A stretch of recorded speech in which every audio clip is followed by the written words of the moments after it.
If you've ever looked at a trading chart, especially, in futures like the S&P E-mini ES or the NASDAQ NQ, and sort of wondered where the market's real center of gravity is, well, today we're basically handing you the map. Hmm. We are diving deep into how professional traders use the session volume profile, the SVP. It's not just about seeing volume, it's about understanding market structure commitment. Yeah, structure is the key word there. Our mission today, let's try and cut through the complexity.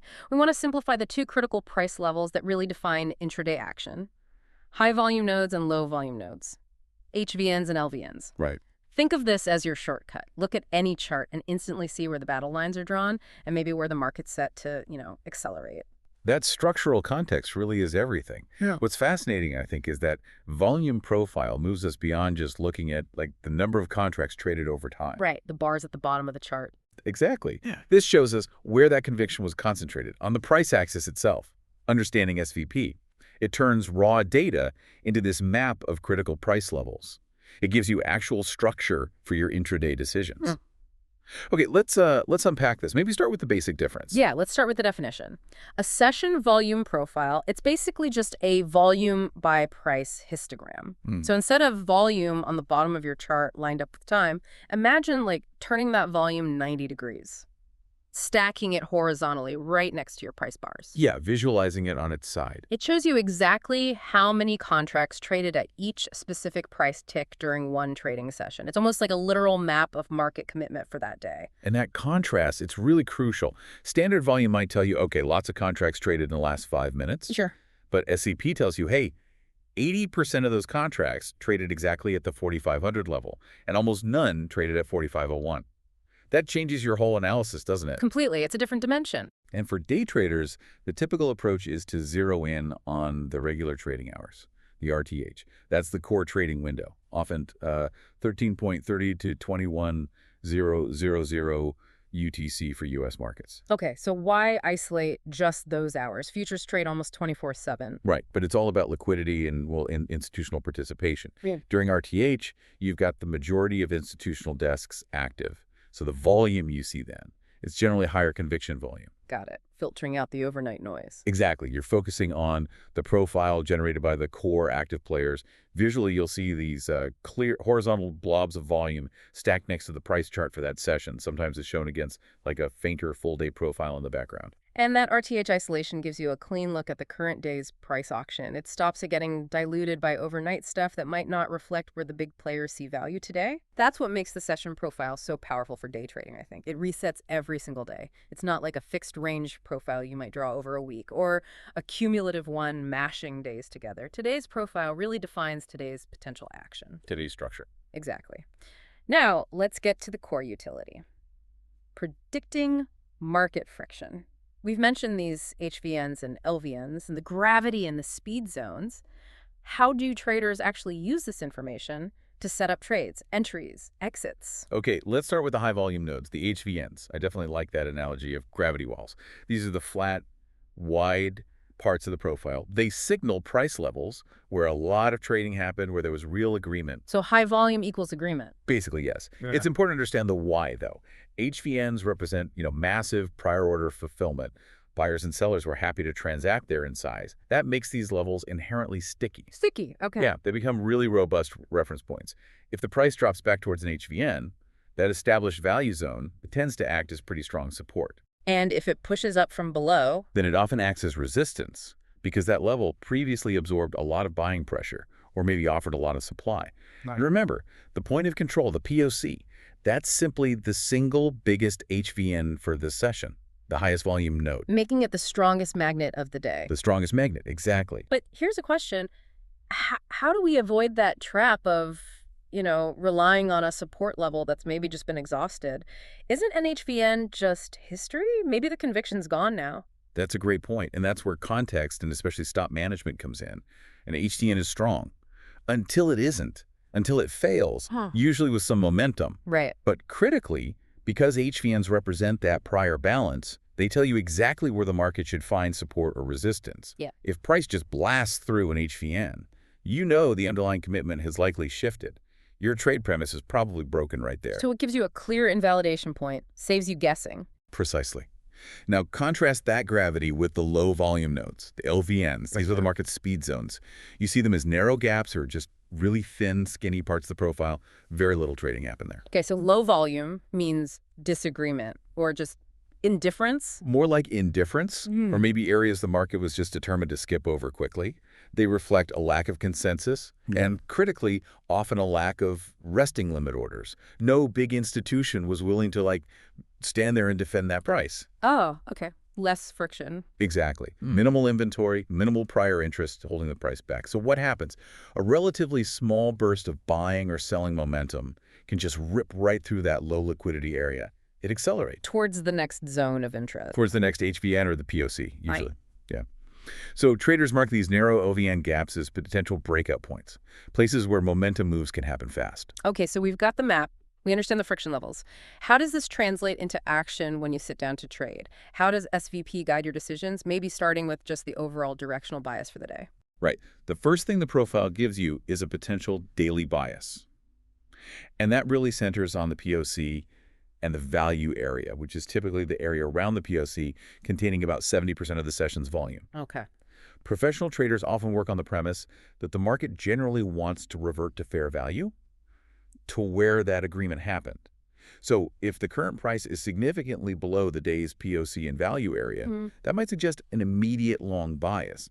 The pressure is potentially upward, trying to retest that main point of agreement. And the opposite if price is way above the POC. Exactly. If price is trading well above the POC, the expectation might be for downward pressure, a short bias, to pull it back towards value. Interesting. And this ties into things like the 80% rule. It does, yeah. That's a classic concept from market profile theory, which is closely related. The 80% rule basically says, if price opens outside of yesterday's value area, but then quickly trades back into it, there's supposedly an 80% chance it will continue moving across to test the other side of yesterday's value area. It signals institutional conviction to get back to those prior agreement levels. That move often follows through. Okay, so knowing that bias sets the stage. Now let's talk entries and exits. Focusing on those LVNs first. If they're speed zones, how do we actually trade that acceleration? You generally look to trade the breakout.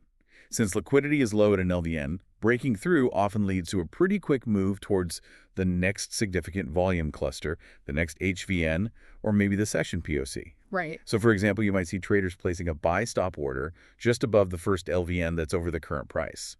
They anticipate that if price breaks that level, the momentum will carry it quickly through that low volume void towards a higher value area like the POP. And presumably a sell stop just below a downside LDN for shorts? Exactly the same logic, just inverted, looking for that downside acceleration through the thin zone. Okay, so that's entry. What about taking profits? Where do HVNs fit in? HVNs are the natural exit points.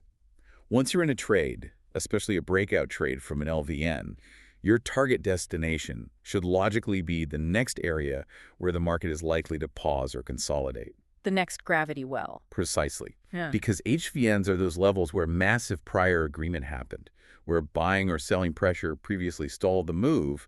Price very often stalls, reverses, or at least consolidates right there again. So if you're long from an LVN break, You'd look to book profits near the next HVN, acting as a potential ceiling.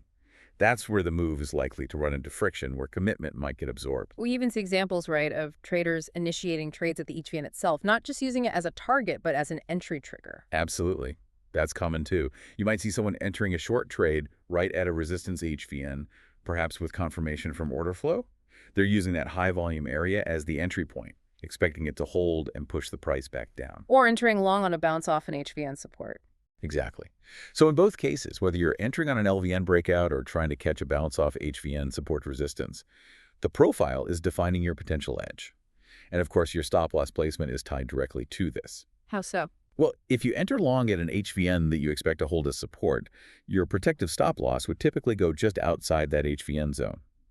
If price breaks convincingly below that major agreement level, your reason for the trade is gone. You're out. Makes sense. Let's look at some real market applications, maybe starting with the S&P E-mini, the ES. Do these principles show up clearly there? Oh, definitely. They provide incredibly clean signals quite often in ES. We frequently see that textbook HVN retracement trade play out. Can you describe that? Sure, a classic setup might be price spikes up, forms a clear HVN, then later pulls back, retraces precisely into that prior HVN zone. Okay. And right when it hits that zone where all that prior agreement and volume sits, you see buyers step in almost immediately, driving a bounce back upward. That HVN acted as perfect measurable support in that instance. Very clear. And what about the NASDAQ futures, the NQ? Similar principles. Same principles apply, absolutely. What's interesting with NQ, though, is how intensely it often seems to respect the prior session's nodes. Ah, so looking back at yesterday's profile. Yeah. Even if you're just trading today's RTH session, having yesterday's HVNs, LVNs, and especially the POC plotted on your current chart can give you instant validated support and resistance points to watch. They often act as key levels during the overnight and early RTH sessions. There's strong continuity. That's useful. And thankfully, getting this data on the chart is easier now. Oh, much easier. I Yeah. remember trying to track this stuff somewhat manually years ago. It was challenging. But now, whether you're using TradingView and its visible range profile tool, or NinjaTrader with the Order Flow Plus suite, Sierra Chart, or dedicated platforms like ATS, Right. the ability to anchor that volume profile specifically to each day's RTH session is pretty much standard. It's readily accessible. So wrapping this up, this deep dive really clarifies that the session volume profile isn't just another indicator. It's like the essential context layer on top of basic time-based volume. I'd agree with that. It tells you exactly where the market found maximum agreement, that conviction, the HVNs, and where it just, zipped through with little interest, the LVNs. It turns what can look like a chaotic screen of price bars into a structured map, zones of magnetism, zones of acceleration. Perfectly put. And the core action plan that emerges is pretty consistent.